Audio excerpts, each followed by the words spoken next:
Need a fresh binge? China's Spring 2025 lineup is on fire, mixing demons, catwalks, palace plots, and time loop comebacks. And every title ahead is still dropping new episodes right now. Dive in, pick your flavor, and let the nightly next episode button do the rest.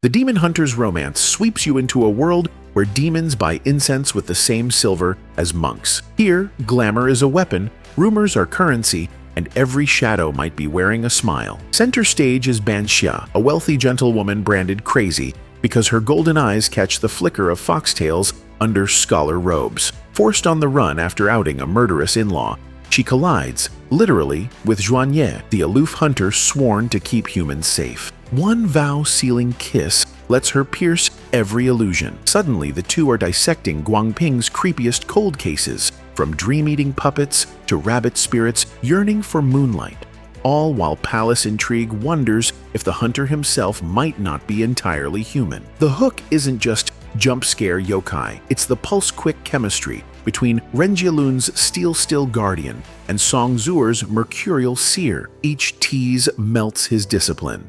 Each solved mystery scrubs the mad label from her name. Swirl in Tang-era brocades, wire-fu swordplay, painterly mist, and a zither-laced score that crescendos like river lanterns drifting downstream.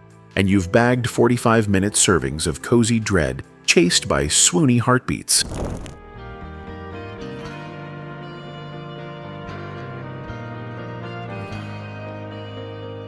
Raindrops bead on Shanghai's riverfront glass, and Eat Run Love slips right into that gleam.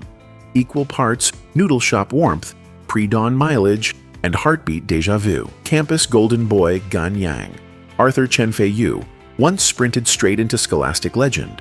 But what really mattered was the girl always charging past with textbooks under one arm and a stopwatch in her head. Ding Jitong, Sabrina Zhuang Dafei. Her life ran on debt, deadlines, and zero patience for romance, until his bright grin crashed the schedule. Different bank balances, same tempo.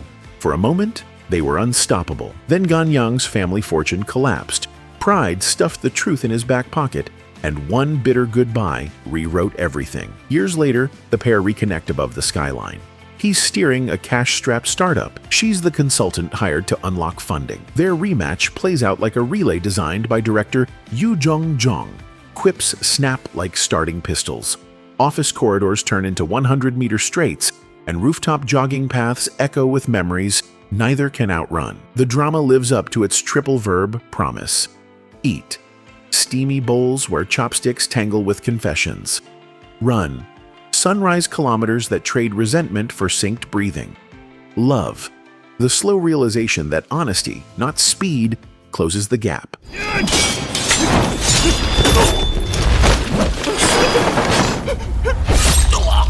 Schemes swirl thicker than incense smoke in the Great Ning Court, and after only a heartbeat, dominion and devotion drags you straight into the storm. Power broker Pei Shenji forges a dying emperor's edict, crowning bookish Princess Ning Jinyi as a pliant figurehead. He thinks she'll nod, smile, and sign whatever scroll he slides across the throne. Instead, she plays the perfect puppet by day and quietly sharpens her claws by night, building secret alliances and drafting reforms that would upend centuries of graft. Li Guiyang lends Pei a velvet menace, half mentor, half cobra, while Huang Haoyue's Jinyi slips between courtly grace and steel-backed ambition with breath-stealing ease. Bite-sized episodes, just 16 minutes each, 24 in total, mean the palace intrigue never bloats. Director Xiao Ruoyi keeps visuals lush but economic. Sweeping drone shots of jade-tiled roofs melt into tight-framed whispers where one raised brow can topple a minister. A drum and Guqin's score hammers home that every stride down those waxed corridors echoes with devotion. To power, to reform, maybe to each other. Courtiers fall like petals, but kindness proves the sharpest blade in the palace.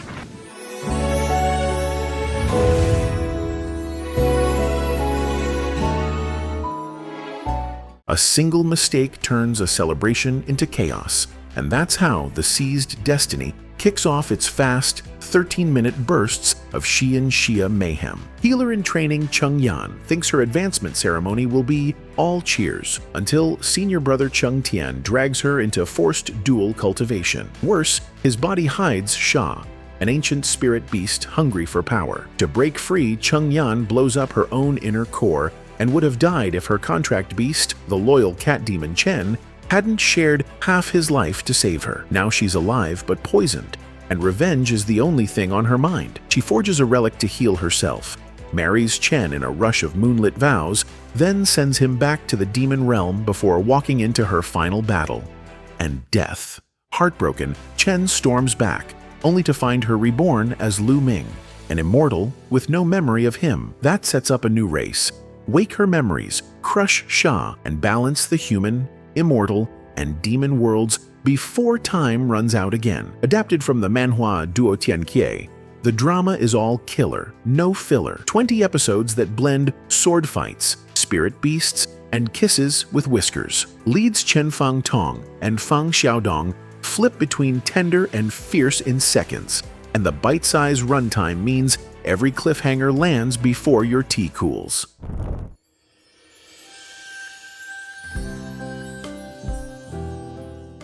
Neon billboards buzz in downtown Shanghai, and a comeback sparkles to life.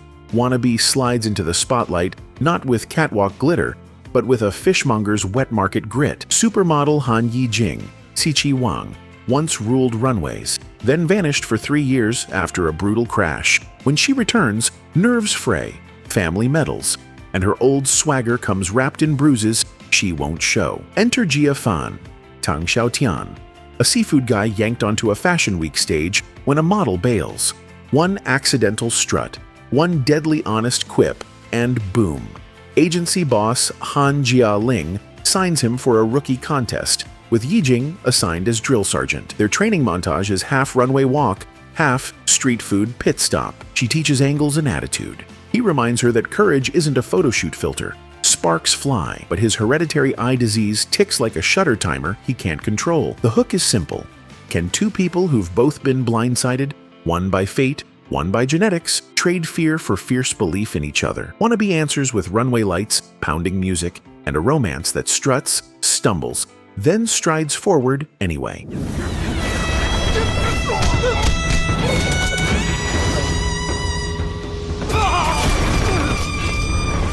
Smoke rises over Jianghu's roadside taverns, and before the teacups stop rattling, Hidden Master hurls you into a wuxia comedy where nothing and no one fits the label you expect. Gu Lingfeng, stand-up star Xu Jisheng, looks like trouble, scar across one brow, shoulders wide enough to block the moon. In truth, he's a soft-hearted rich kid who spent 18 years chasing a knight in shining armor dream. Then, fate drops a twist. He's accidentally mastered a long-lost demon style, and every proper sect now sees a villain walking. On the run, and slightly confused, Gu bumps into poison dart diva Ma Yingdan, Fan Jingyi, and sword saint prodigy Zhuge Heng, two misfits who figure heroism is easier and funnier in a trio. Their first big case?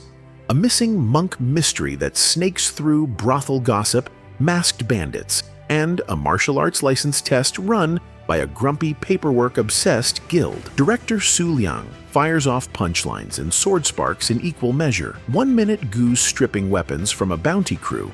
The next, he's blurting, "Let the old lady go," at a white-haired assassin who's definitely not elderly.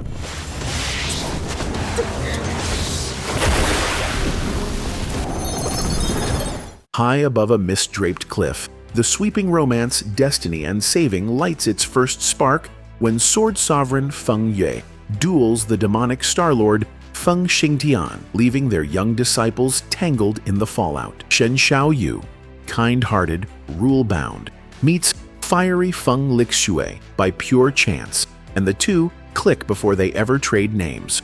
One slip, one shove, and Xiaoyu sends Lixue off that very cliff to shield his master. She's rescued by Chonghua, top fighter of the demonic cult.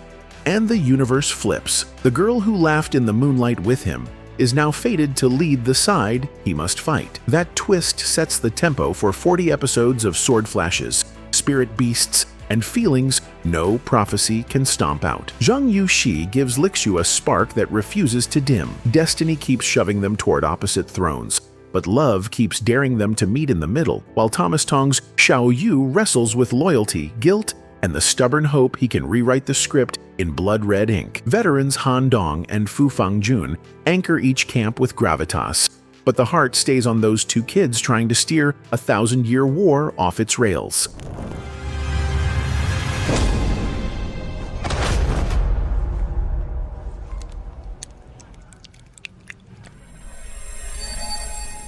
Office cubicles, dusty auction rooms, and one very snarky AI system collide when success rate drops its wild premise on an unsuspecting underdog. Bai Wu is the guy everyone at Yunhei Antiques writes off, the junior clerk blamed when a crooked boss ruins a $1,000,000 sale. Rock Bottom looks permanent until a glitchy wrist gadget pops up in his field of vision, flashing numbers that show the odds of any move he makes.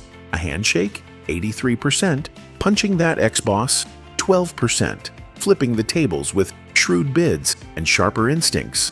A sweet, rising 94%. The new success rate meter turns life into a game board, and Bai Wu plays hard. He starts low, guessing which snack machine will jam, rescuing a stray dog that later sniffs out a fake jade seal. Each small win builds swagger and paints a target. Black market moguls spot his sudden hot streak and assume inside info. Rival auctioneers wave bribes, then threats. Cue quick-witted appraiser Lin Qing, who thinks math beats luck, and retired detective Uncle Zhao, whose cane hides a sword. They join Bai Wu for all-nighters sifting forged scrolls from lost dynastic treasures, the system's neon numbers bouncing above every choice.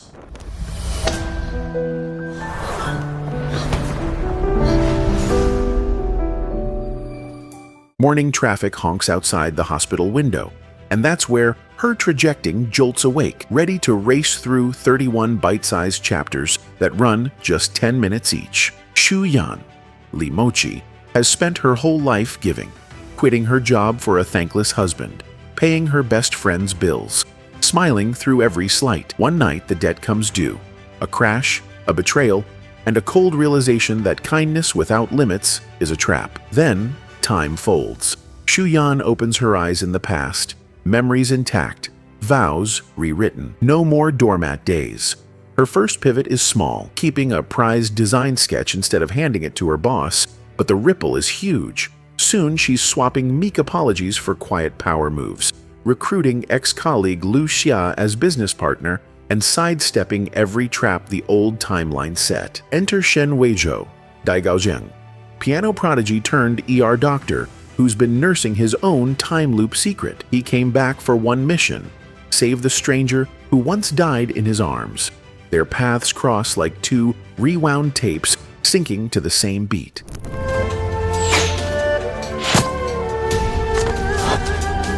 Silk lanterns sway in the Shen estate the night pure-hearted heiress Shen Jiangli is shoved into an ambush, and my destined consort begins its swirl of secrets. One schemed-up bridal switch binds her to Lu Jingming, the Lu clan's second son, and a whisper campaign locks her in the ancestral hall before dawn. When childbirth nearly claims her and leaves their baby Yan Yan plagued by a rare illness curable only with Lu family medicine, Zhang Li swallows pride, re-enters that hostile mansion, and sharpens her wits for a courtyard chess game played with human lives. Chu Haiqiao's Jingming is no cardboard prince. Behind the stoic brow sits a man torn between clan duty and the woman his relatives smear. Hailu's Zhang Li fights with the weapons tradition allows, needlework that hides code, tea ceremonies that upend pecking orders, while An Yueshi steals scenes as mischievous sister-in-law Shen Qilan, a wild card who might sabotage or save. Across 28 crisp episodes, the drama balances slap-across-the-face melodrama with cozy domestic warmth, serving up family intrigue that refuses to let kindness stay powerless. And that's it for today's video. Please don't forget to subscribe and press that like button for more amazing content like this. See you in the next one.